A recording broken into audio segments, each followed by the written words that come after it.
Station Harmony was, without question, the most ironic name ever slapped onto a facility that housed the galaxy's most horrifying collection of teeth, claws, and existential dread. Floating somewhere in the Andromeda sector, this supposedly state-of-the-art xenobiological research station was where the Galactic Council kept everything that could, would, and absolutely wanted to kill you. We're talking creatures that made your childhood nightmares look like cuddly stuffed animals. The containment wing was a masterpiece of paranoid engineering. Triple reinforced quantum barriers, armed security drones on every corner, biometric scanners that could detect a hostile intent from 300 meters away. The scientists who worked there had 17 different insurance policies and updated their wills weekly. Smart folks, really. And then there was Dave Mitchell, the human janitor, who had exactly 0 insurance policies and whose will consisted of a post-it note that said, "Give my stuff to whoever wants it." Dave had been working at Station Harmony for 8 months now, and his primary emotion regarding the facility's nightmare collection was what could only be described as profound irritation. Sure, the flesh ripper from Proxima 7 was terrifying and all, but did it really need to spray acidic mucus on the observation windows every single day? Did the Void Screamer have to, scream during his shift? He had a system, people. Or aliens. Whatever. On this particularly mundane Tuesday, or what passed for Tuesday in standardized galactic time, Dave was restocking cleaning supplies in his closet when the intercom crackled to life. He didn't bother looking up. It was probably another drill. Station Harmony loved its drills almost as much as it loved its bureaucracy. "Attention all personnel," the voice said, trying for calm and landing somewhere near barely controlled hysteria. "This is not a drill. The Apex Devourer has breached containment. Repeat, this is not a drill." Dave paused, holding a bottle of industrial-strength degreaser. The Apex Devourer. Right. That was the big scary one in the maximum security wing. The creature that had unified 3 warring species through their shared terror of it. The thing they'd captured from a dead world where it had apparently eaten everything else into extinction. He shrugged and went back to organizing his supplies. Not really his department. Chief Security Officer Krelnak was having what humans would call a very bad day. Except Krelnak was a Chithraxian, which meant he experienced bad days through approximately 14 different sensory organs, all of which were currently screaming in synchronized panic. "Seal bulkheads, 7 through 12, Krelnak barked, his mandibles clicking so fast they sounded like a tap-dancing convention. "Deploy suppression drones. Get me a visual on the creature, and someone please explain to me how a quantum-locked containment cell just stopped containing things." The security hub had devolved into barely organized chaos. Screens flashed red. Alarms wailed in 3 different frequencies. And Station Director Yamura, a Flithian whose species was roughly 70% feathers and 30% panic response, was doing what she did best, being absolutely no help whatsoever. "We're all going to die," Yamura announced, flapping around the command center like a demented ceiling fan. "It's going to eat through the hull. We'll all be consumed. My hatchlings will never know what happened to me. Should I record a final message?" "I should record a final message. Director, please," Krelnak said, pulling up evacuation protocols on his datapad while simultaneously trying to coordinate 12 security teams. "We have procedures for this." "Procedures? Procedures?" Yamura's voice hit a pitch that probably violated several noise ordinance regulations. "That thing ate an entire strike team on Kepler 442b. It dissolved a battle mech with its saliva. It once stared at a Vorgan warrior so intensely that he retired and became a poet. Across the station, bulkheads slammed shut. Personnel scrambled for escape pods. Scientists abandoned their research, which honestly should have happened way before the literal apex predator got loose. But hindsight was 20/20. In the East Wing custodial bathroom, Dave Mitchell was elbow-deep in a clogged toilet that someone, somehow, had managed to break, despite the fact that it was designed to process waste from 17 different biological systems. "Unbelievable," he muttered, plunging with the determination of a man who'd seen too much. "Advanced galactic civilization, and nobody knows how to use a toilet properly." The evacuation alarm blared. Red lights strobed. An automated voice kept repeating something about immediate departure and acceptable losses. Dave straightened up, wiped his hands on his coveralls, and checked his watch. 20 more minutes until his break. He grabbed his mop bucket and wheeled it out into the corridor, where absolutely nobody was around because everyone with functional survival instincts had already evacuated. "Great," he said to the empty hallway. "Now I can actually get some work done without people tracking mud everywhere." He popped in his earbuds, hit play on his playlist, and started mopping his way down corridor B7. completely missing the part where the station's deadliest resident was currently stalking through the ventilation system approximately 40 meters above his head. Knack had divided his remaining security forces into 6 tactical units, each armed with enough firepower to level a small moon. They moved through Station Harmony's corridors like the galaxy's most nervous SWAT team, which was exactly what they were. Team 3. Report. Knack hissed into his comm unit, his secondary arms triple-checking his plasma rifle's charge level. "Nothing in the biolab, sir," came the trembling response. "But we did find Dr. Quelix, hiding inside a specimen freezer. He's hypothermic but alive." Team 5?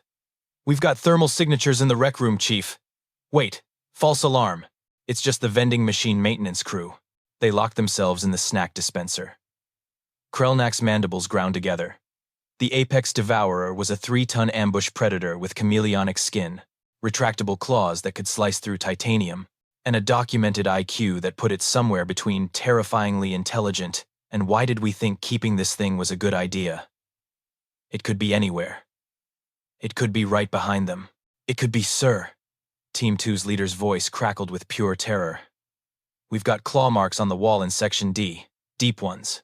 It came through here within the last 10 minutes. Which direction?" A pause. "Toward the residential and custodial wings, sir." Back in the command center, Yamura let out a wail that probably registered on seismic equipment. "The residential wings. There are still people there. Civilians. My office is there." "Most personnel evacuated, Director," Knack said, though his own thorax was clenching with dread. "We're tracking 17 life signs still on station, 14 security personnel, you, me, and..." He squinted at his scanner. "One human, Mitchell, David. Custodial staff. The janitor..." Yamura's head feathers stood straight up. "Someone tell me the janitor evacuated and just forgot to log it. Please tell me that." Knack pulled up Dave's personnel file. Employment history. Unremarkable. Performance reviews. Satisfactory. Special notes. Weirdly unfazed by containment breaches.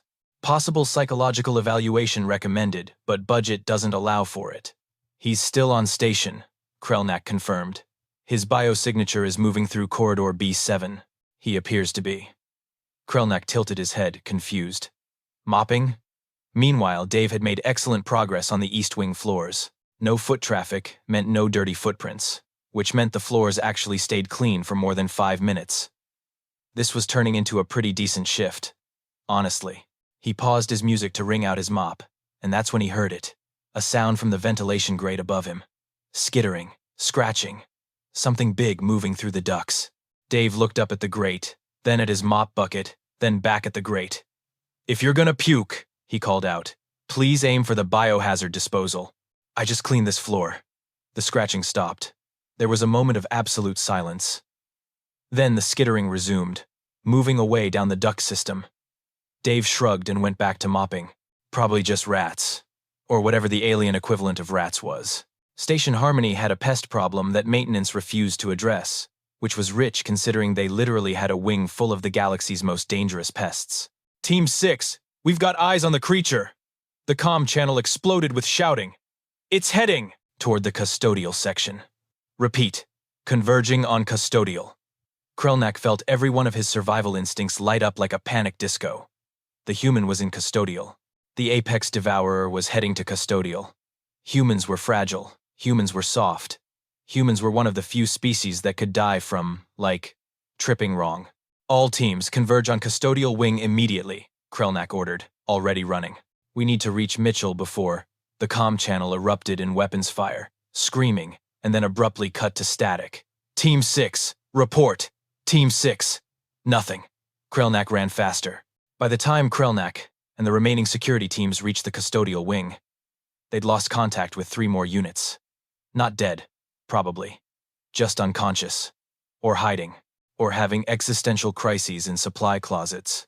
The Apex Devourer had a documented ability to incapacitate prey through sheer psychological intimidation, which was a fancy way of saying it scared people so badly they just shut down. The corridor was eerily quiet. Emergency lighting cast everything in a dim red glow that made every shadow look like a waiting predator. Knack's thermal scanner was going haywire, picking up residual heat signatures everywhere the creature had passed. "Spread out," Krelnak whispered, though whispering felt useless when hunting something that could probably hear your heartbeat from 3 rooms away. Visual confirmation before engaging. We need to know where it is before we can neutralize it. Director Yumura, who had insisted on coming despite being absolutely useless in a crisis, was making a high-pitched whimpering sound that probably violated several tactical stealth protocols. They traced the heat signatures down the corridor, past the supply rooms, around the corner, and stopped dead at the janitor's closet. The door was slightly ajar. A faint light spilled through the crack. And there, clear as day on the thermal scanner, were 2 heat signatures inside. One massive, one human-sized. "Oh no," Yumura breathed. "Oh no, no, no, the poor human. He didn't even evacuate. He probably didn't know what was happening. We're going to find pieces. Just pieces."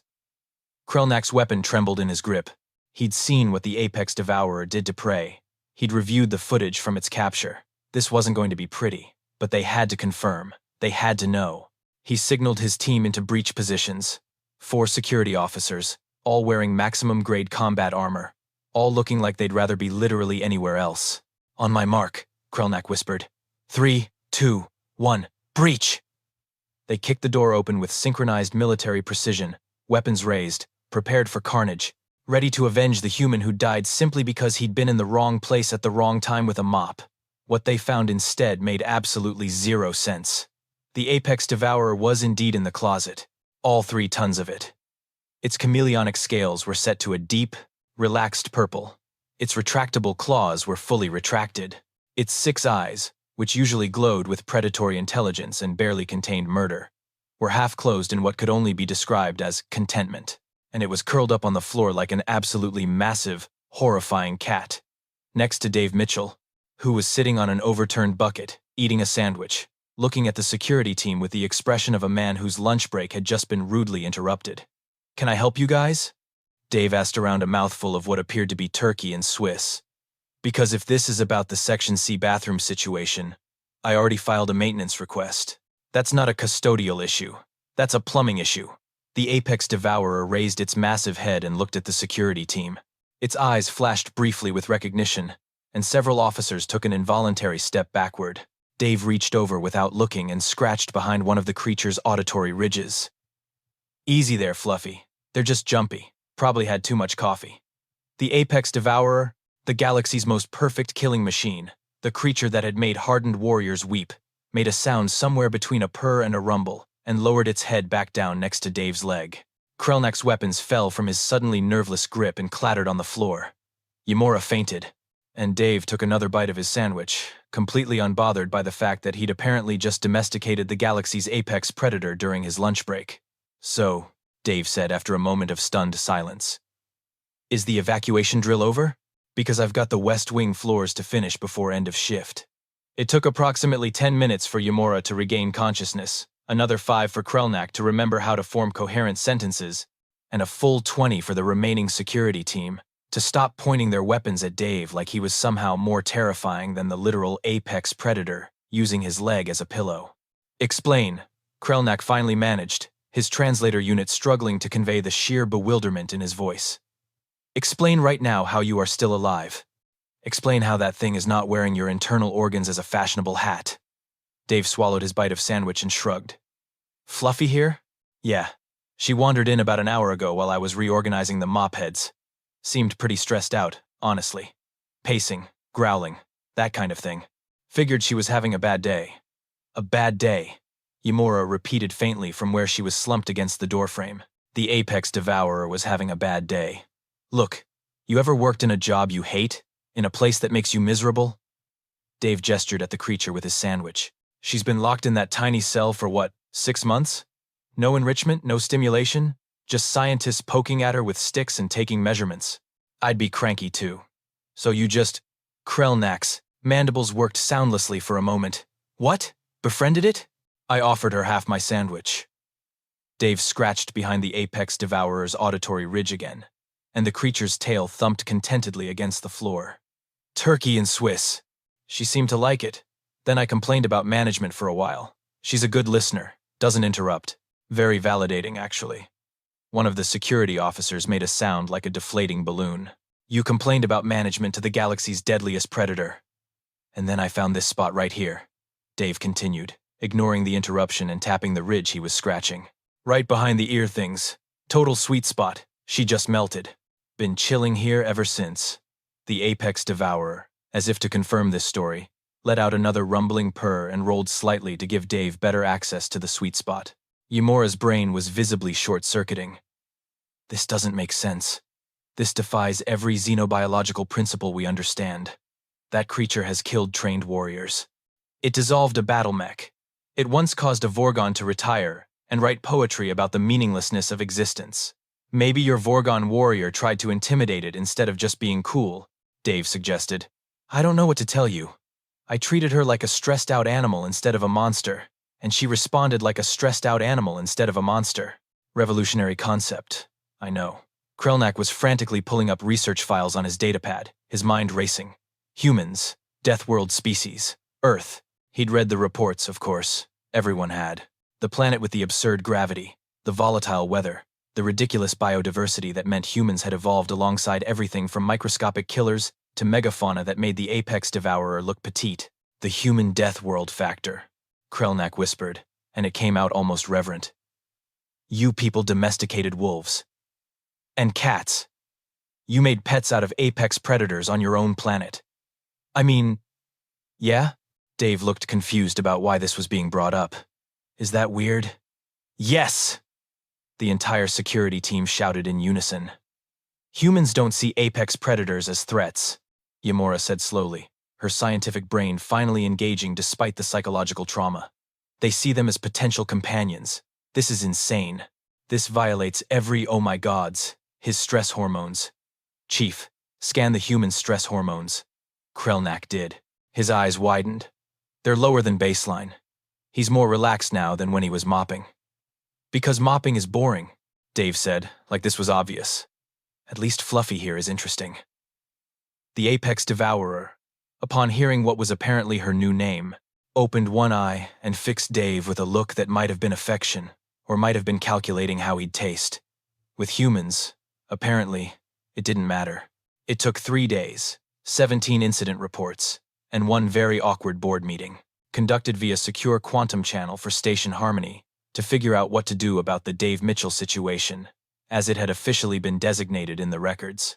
Dave, for his part, spent those 3 days doing his normal custodial rounds with one minor addition. A 3-ton shadow that followed him everywhere and occasionally terrified passing scientists into dropping their lunch trays, which Dave then had to clean up, which annoyed him more than the whole harboring a deadly predator thing. The resolution came in the form of Krelnak appearing at Dave's closet with a datapad and an expression that suggested he'd been having several consecutive mental breakdowns. Mitchell, Krelnak said, we need to discuss your employment terms. Dave looked up from where he was showing Fluffy how to properly sort recycling. The apex devourer was surprisingly good at it. If this is about the raise I asked for 8 months ago, the answer better be yes. It's yes. 20% increase. Effective immediately. 40%. Krelnak's mandibles clicked in what might have been a laugh or a cry for help. 30. 35. And you fix the broken heating unit in the East Wing bathrooms. Done. Krelnak pulled up a contract. In exchange, you will provide behavioral enrichment services for the apex devourer. 1 hour per day, scheduled during your shift. The creature has been demonstrably calmer since your interaction. Our scientists believe regular socialization may prevent future containment breaches. Dave considered this. Can I complain about management during these sessions? I don't see why not. Deal. And that's how Dave Mitchell, custodial technician, accidentally became Station Harmony's most valuable asset. Within 2 weeks, they discovered that the other dangerous specimens were also significantly calmer when Dave was around. The Void Screamer stopped screaming during his shifts. The Flesh Ripper's acidic mucus production dropped by 60%. Even the Quantum Phantom, which existed partially out of phase with reality, seemed to phase back in just to watch Dave mop. The scientists published 17 papers trying to explain it. The prevailing theory involved human pheromones, evolutionary adaptation to megafauna, and something about death world psychology that made humans fundamentally incapable of being appropriately scared of things that should scare them. Dave's theory was that maybe if you treated animals like animals instead of exhibits, they acted less like exhibits. 1 month after the incident, Dave stood in Krelnak's office, holding his new identification badge. So let me get this straight, Dave said, reading the badge. You're giving me a 35% raise, fixed the heating, and added interspecies behavioral specialist to my duties. But my official job title still says custodial technician? Krelnak looked uncomfortable. The council felt that interspecies behavioral specialist might raise questions about how we've been handling the specimens until now. Right. So I'm doing specialist work for custodian title recognition. The pay is specialist level. The principal, Krelnak. It's about the principal. Behind them, visible through the office window, Fluffy sat in the corridor waiting for Dave to finish his meeting. Several researchers were giving her a wide berth. One brave soul was attempting to take measurements with a very long stick. Fluffy glanced at the scientist, then at Dave, then released a low growl that sent the scientist scrambling backward into a potted plant. Dave sighed and turned to leave. I'm filing another complaint form. You do that, Mitchell. As Dave walked out with the galaxy's most perfect killing machine, trotting obediently behind him like an oversized, horrifying puppy, Krelnak pulled up the incident report one more time. He'd been filling it out for a month now, and he still didn't know how to end it. Finally, he typed, "In conclusion, humans remain the galaxy's most inexplicable species. Recommend we never, under any circumstances, make them angry. Addendum. Also recommend we hire more of them. Station has never been cleaner." He hit submit and immediately got a response from the Galactic Council. Request denied. One human is terrifying enough. Report approved. Congratulations on surviving. Krelnak looked out his window at Dave, who was now explaining proper corridor navigation etiquette to the apex devourer, while simultaneously mopping around a group of stunned xenobiologists. Surviving, Krelnak muttered to himself. Sure, let's call it that. And somewhere in the station's east wing, the heating unit kicked on for the first time in 6 months. Progress, Krelnak supposed, came in many forms, even if some of those forms had 3 tons, 6 eyes, and answered to Fluffy.